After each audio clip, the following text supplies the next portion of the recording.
Olá amigos, tudo bem? Graças a Deus e um bom dia para todos. Agora deve ser umas 11 horas da manhã.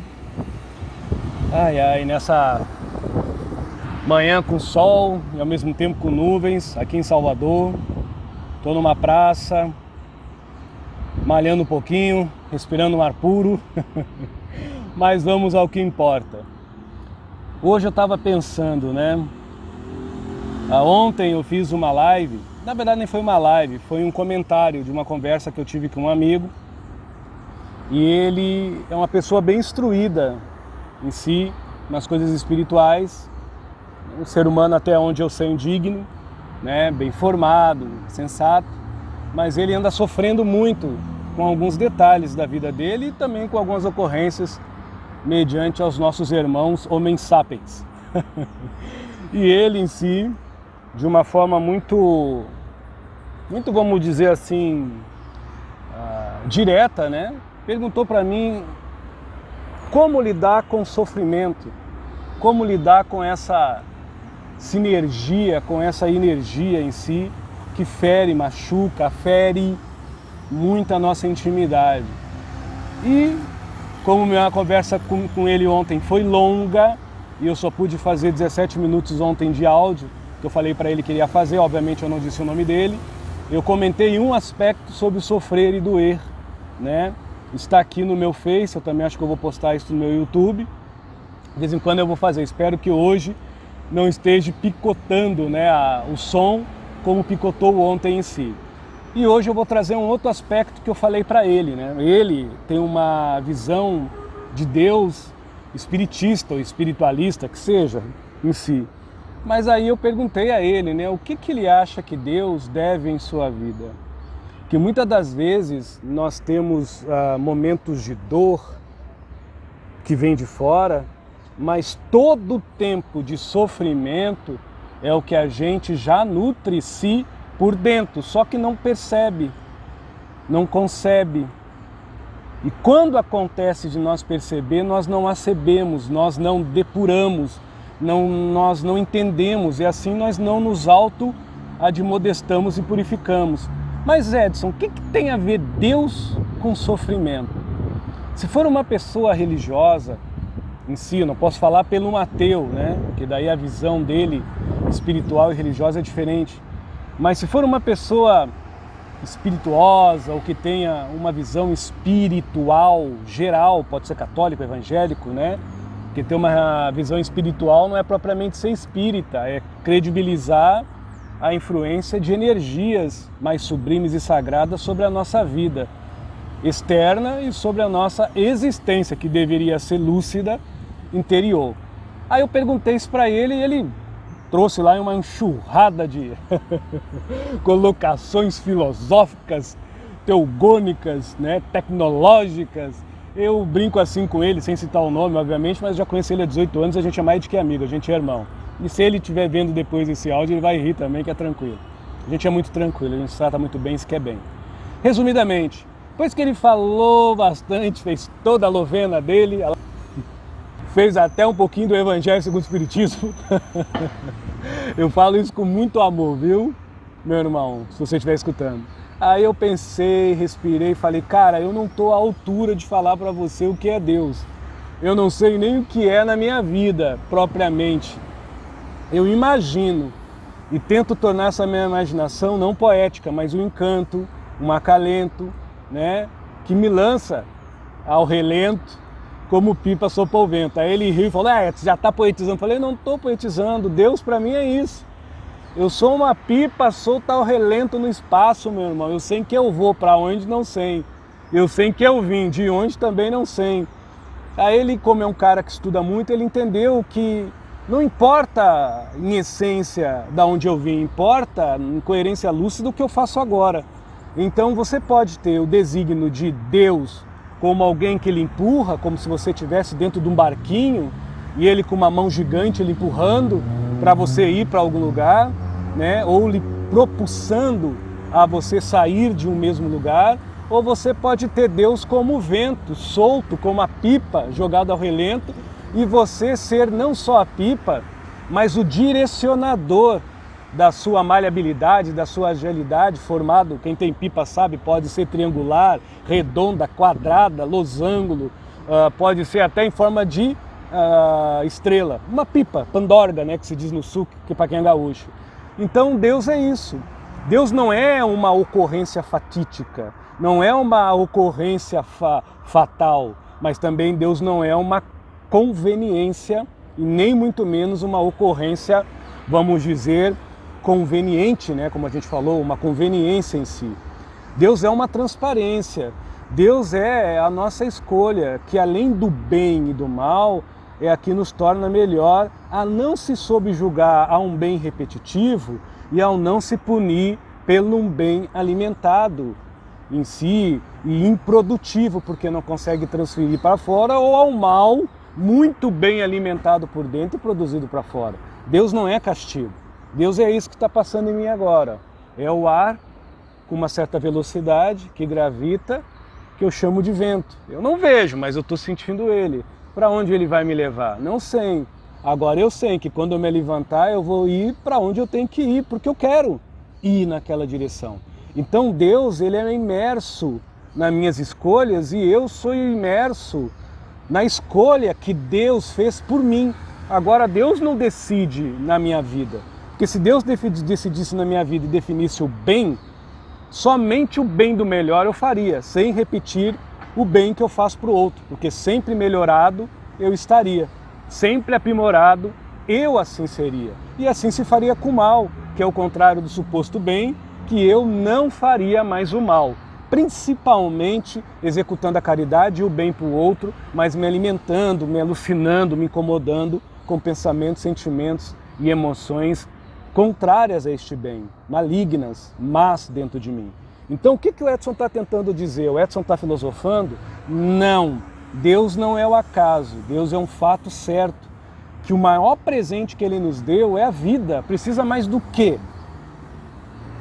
Precisa Deus escolher para a gente? Precisa que Deus nos mova do nosso lugar? Aí ele falou para mim, sorrindo, como ele é um cara que estuda muito a filosofia espírita e espiritualista, então Edson, você está dizendo que pedir em nome de Deus, rezar para Deus, ter fé em Deus é ruim?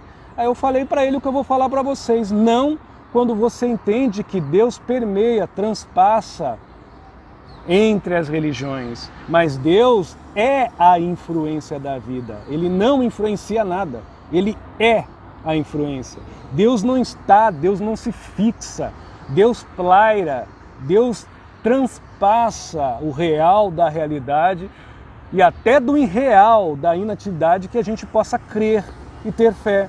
Deus é um estado divino de graça supra-humana, além do que nós podemos crer. Deus é o ar que eu estou respirando agora, que é para todo mundo, para meu amigo, para meu suposto inimigo, que eu creio que eu não tenho, ou pelo menos eu não observo, e pelo menos eu não me noto uma pessoa com inimigos.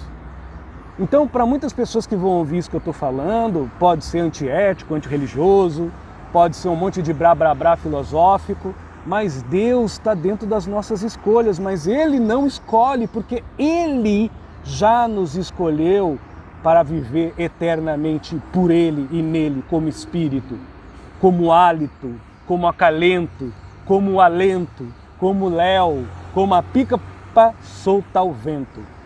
Eu poderia ser mais profundo, mas eu creio que pensar por si mesmo já é Deus.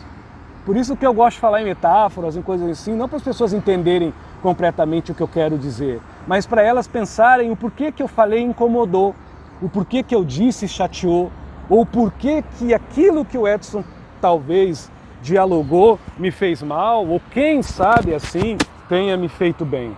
O porquê do porquê algo dentro de mim se moveu com essas palavras em Deus, que é algo tão sagrado, tão divino, tão pacificado, tão manso, tão iluminado, tão bondoso, tão misericordioso, que de alguma forma me fez eu pensar: o que tem a ver o meu sofrimento, que é só meu, que é aquele que eu alimento, independente da dor que me provocaram na periferia, nas bordas da alegoria do que eu me imponho, do que eu me mostro, mas a dor é fora, o sofrimento é do que eu sou, do que eu nutro, do que eu me imuno, ou do que eu me brindo, ou do que eu me enfraqueço por dentro. O que Deus tem a ver com este tipo de sofrimento? Será que é porque eu escolho porque eu quero barganhar algo? Escolher fazer o bem? Será que eu fugir do mal é por amedrontamento, porque eu assim temo represárias, julgamento e condenamento, ou até tipo de castigo? Será que eu sou uma pessoa melhor ao outrem porque alguma coisa eu requer em troca dos acontecimentos mediante as leis do bem e do mal, mediante o jogo do bingo, que não é de Deus, mas do homem, da sorte e do azar? Então o que Deus tem a ver com isso? Na verdade, nada. Mas a fé que nós temos em Deus, ou o jeito da pretensão que nós moldamos o nosso Deus e da prejunção que nós tonificamos a nossa fé, torna muitas das vezes a nossa esperança mais um castigo do que um acalento. Torna a nossa resiliência, a nossa permanência numa atitude boa, mais sofrimento do que ensinamento e renovação. Torna muitas das vezes a nossa procura de fazer o bem uma fuga incansável de fazer o mal e ao mesmo tempo uma forma de costume viciado de se escudar, de se proteger como uma fera ferida por dentro do pelo, na profundeza das vísceras, pelas desconfianças, pelo julgamento, pelos olhares e pela afirmação que muitos assim têm quando têm uma fé pretensiosa e um crer presunçoso de se ter o trigo, não o joio, mediante a escolha que supostamente esse mesmo Deus, ou o destino, ou a bondade faz, mediante os trâmites do dia a dia da vida alheia. Perante os parâmetros do bem e do mal, que a gente se escolhe, porque a gente não se define nunca. Se quer ser de bem, ou quer fazer o bom, fugindo da influência do mal. Ou que apenas quer ser de bem, porque sabe que alimenta o mal e deixa lá, mas se alimenta em ser alguém de bem para aperfeiçoar o seu melhor. É uma escolha, então Deus não precisa escolher nada em nossa vida. Deus já nos escolheu, nos dando a vida para fora e nos dando, além da existência, mas também a boa influência de nós desfrutarmos dessa vida também por dentro, tendo aquilo que eu sempre digo: lucidez, hombridade, dignidade, caráter, conduta, ética, integridade humana, princípios humanos. Nisso Deus influencia como um alento, como um acalento, como um afeto, como um afago, que não é em solavancos, mas é em cognições, que é pela inspiração, que não é forçado, mas que é doado, porque Ele já nos escolheu.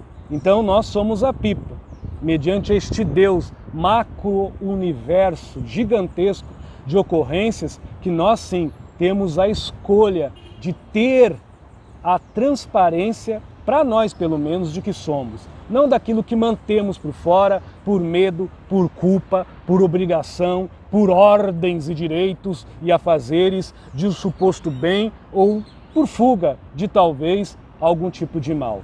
Deus não nos obriga a nada. Deus não é impositor. Deus não é inquisidor. Deus é a maior aquisição que qualquer ser humano que quer sair do sofrimento pela forma de se amar e pela forma do amor, chamado paz. Deus é paz. Valeu? Muito obrigado, viu? Desculpa não olhar muito a câmera, mas eu estou olhando para os lados aqui, para o outro. Não por falta de confiança, porque na verdade eu estou sozinho quase nessa praça, mas eu gosto assim de ficar olhando os passarinhos e está querendo chover. Espero que ficou gravado direitinho. Não estou aqui para elucidar, nem muito menos admodestar ninguém. E que Deus de paz, porque uma vida sem paz é pior do que a morte.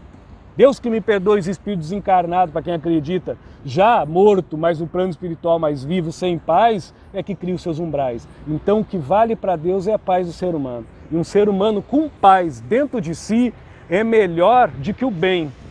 E é muito mais superior do que o mal. Ele é lúcido, lúcido no seu amor e lúcido na sua paz. Valeu? Muito obrigado a todos. Valeu, bom dia.